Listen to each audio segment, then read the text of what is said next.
पिछली वीडियोस में हमने ये देखा कि हम किस तरह से फ़ोटोशॉप के पैनल्स को अरेंज कर सकते हैं, जैसे कि ड्रैग एंड ड्रॉप करके अगर आप इसे इस तरफ अरेंज करना चाहते हैं तो आप उसे किस तरह कर सकते हैं। आज की इस वीडियो में हम ये देखेंगे कि हम किस तरह से एक अपना अलग वर्कस्पेस बना सकते हैं और उसे अपने अकॉर्डिंगली कस्टमाइज़ कर सकते हैं।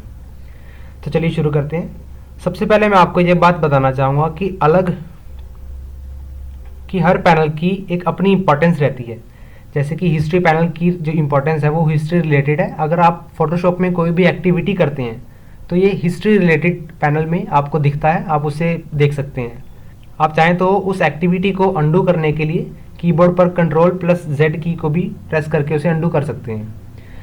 इसी तरह से अलग अलग पैनल्स को हम अलग अलग तरीक़ों से यूज़ कर पाते हैं। सबसे पहले मैं आपको ये दिखाना चाहूँगा कि जब आप फोटोशॉप की एप्लीकेशन को ओपन करते हैं तो बाय डिफ़ॉल्ट आपके पास जो वर्कस्पेस रहता है वो एसेंशियल्स के नाम से रहता है।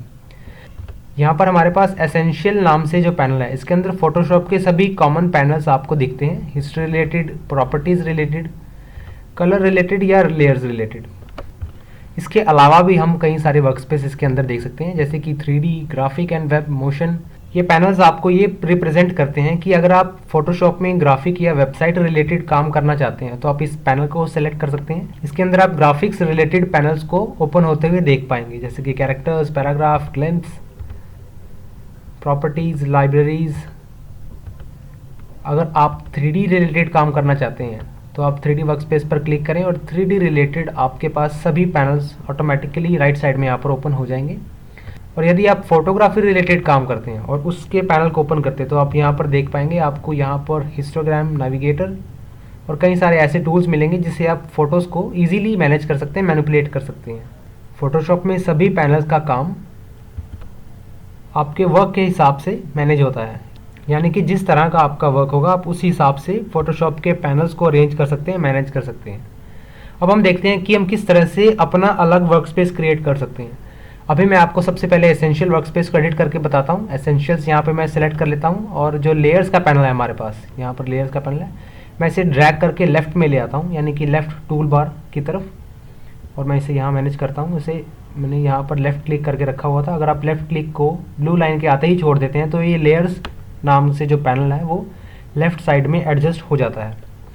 इसी तरह से चैनल रिलेटेड को मैं लेयर के नेस्टेड में रखना चाहता हूँ, लेयर के साथ रखना चाहता हूँ। एंड पैथ्स नाम के इस पैनल को मैं क्लोज़ कर दूंगा। मैं चाहता हूँ जो लाइब्रेरीज़ का मेरा पैनल है ये लेयर्स के नीचे आ जाए। यहाँ पर मेरे पास नीला लाइन यहाँ पर दिखनी शुरू हो गई है, तो मैं इसे यहाँ पर लेफ़्ट क्लिक को छोड़ता हूँ और मेरे पास लाइब्रेरीज़ का जो टैब है, लाइब्रेरीज़ का जो पैनल है वो नीचे एडजस्ट हो जाता है। एडजस्टमेंट को मैं लाइब्रेरीज़ के साथ मैनेज करूँगा। एंड देन लर्न के नाम के इस टैब को मैं क्लोज़ कर देता हूँ।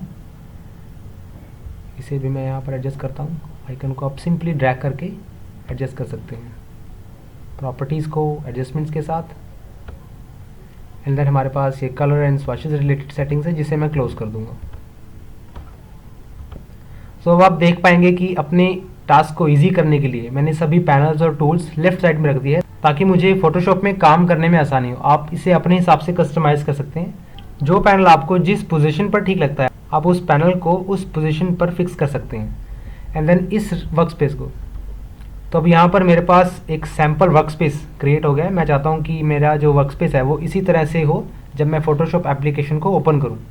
तो इसे सेव करने के लिए मैं क्या करूँगा, यहाँ पर वर्कस्पेस में आप इस एरो पर क्लिक करें एंड देन न्यू वर्कस्पेस पर क्लिक करें। तो यहाँ पर वर्कस्पेस का आप नाम लिख सकते हैं।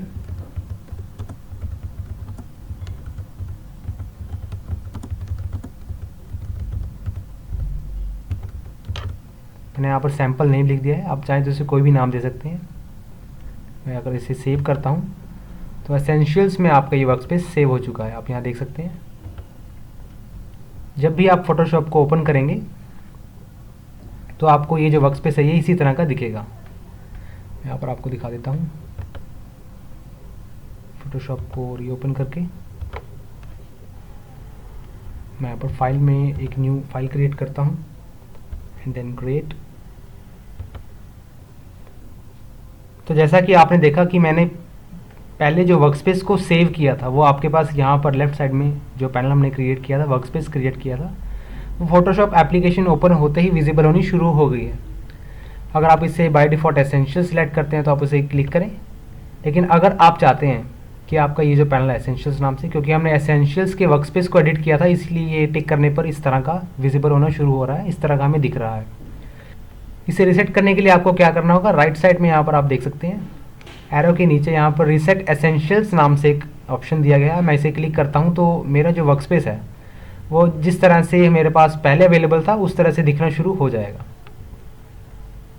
तो यहाँ पर आप देख सकते हैं, यदि आप वर्कस्पेस को सेव करने में कोई गलती कर चुके हैं और उसे दोबारा से मैनेज करना चाहते हैं, यानी कि बाय डिफ़ॉल्ट आप करना चाहते हैं, तो आप इस बटन का यूज़ कर सकते हैं रीसेट एसेंशियल्स के नाम से, और अपने वर्कस्पेस को न्यूली जो आपने क्रिएट किया आप उसे टॉप पर देख पाएंगे।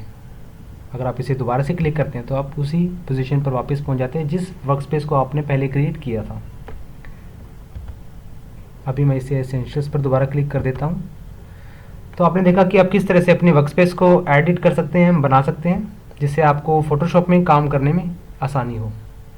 आगे की वीडियोज़ में हम देखेंगे कि हम टूल बार को किस तरह से एडिट कर पाते हैं। ये आप लेफ्ट साइड में जो टूल बार देख रहे हैं, हम इसको एडिट करने के बारे में अगली वीडियोज़ में सीखेंगे।